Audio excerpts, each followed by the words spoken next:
ଆଣ୍ଟିଗତ 34ଟି ବିଷୟବସ୍ତୁ ରହିଛି, ପ୍ରସଙ୍ଗ ରହିଛି।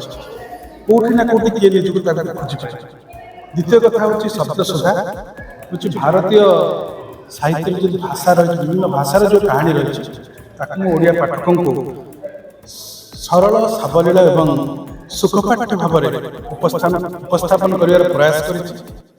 ପ୍ରଥମେ ହେଉଛି ଏହି ଉତ୍ସବକୁ ଯେଉଁମାନେ ଆସିଛନ୍ତି ନିମନ୍ତ୍ରଣ ରକ୍ଷା କରି ସମସ୍ତଙ୍କୁ କୃତଜ୍ଞତା ଜଣାଉଛି।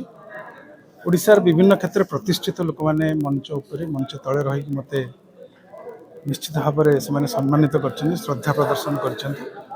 ଆଉ କଥା ହେଲା ବହି ଦୁଇଟି। ଖାଣ୍ଟି କଥା ହେଉଛି ଆମ ସମାଜରେ ବିଭିନ୍ନ ପରିସରରେ ଘଟୁଥିବା ଘଟଣାକୁ ମୁଁ ସେଥିରେ ଅତି ସହଜ ଭାବରେ ସାବଲୀଳ ଭାବରେ ଉପସ୍ଥାପନ କରିବାକୁ ଚେଷ୍ଟା କରିଛି।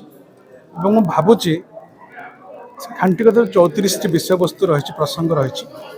କୋଉଠି ନା କୋଉଠି କିଏ ନିଜକୁ ତା ଭିତରେ ଖୋଜିପାଇବ। ଦ୍ୱିତୀୟ କଥା ହେଉଛି ଶବ୍ଦସୁଧା, ହେଉଛି ଭାରତୀୟ ସାହିତ୍ୟରେ ଯେଉଁ ଭାଷା ରହିଛି, ବିଭିନ୍ନ ଭାଷାର ଯେଉଁ କାହାଣୀ ରହିଛି, ତାକୁ ମୁଁ ଓଡ଼ିଆ ପାଠକଙ୍କୁ ସରଳ ସାବଲୀଳ ଏବଂ ସୁଖପାଠ୍ୟ ଭାବରେ ଉପସ୍ଥାପନ କରିବାର ପ୍ରୟାସ କରିଛି। ଏବଂ ମୁଁ ଭାବୁଛି ଏଇଟାକୁ ପଢ଼ିବା ପରେ ନିଶ୍ଚିତ ଭାବରେ ସମସ୍ତେ ଆନନ୍ଦିତ ହେବେ ଏବଂ ପାଠକମାନଙ୍କୁ ସେଇଟା ଉଲ୍ଲସିତ କରିବ ବୋଲି ମୁଁ ଦୃଢ଼ ବିଶ୍ୱାସ। ଧନ୍ୟବାଦ। କଥା ପୂର୍ବରୁ ମଧ୍ୟ ଆପଣ ଅନେକ ବହି ଲେଖିଛନ୍ତି, ଏଇ ଦୁଇଟି ବହି ଲେଖିବା ପାଇଁ କାହିଁକି ମନରେ ଭାବିଲେ ଯେ এই ପ୍ରକାର ଅନୁବାଦ କରିକି ଗୋଟେ ବିଭିନ୍ନ ଭାଷାକୁ ମୁଁ ଲେଖିବି ବୋଲି?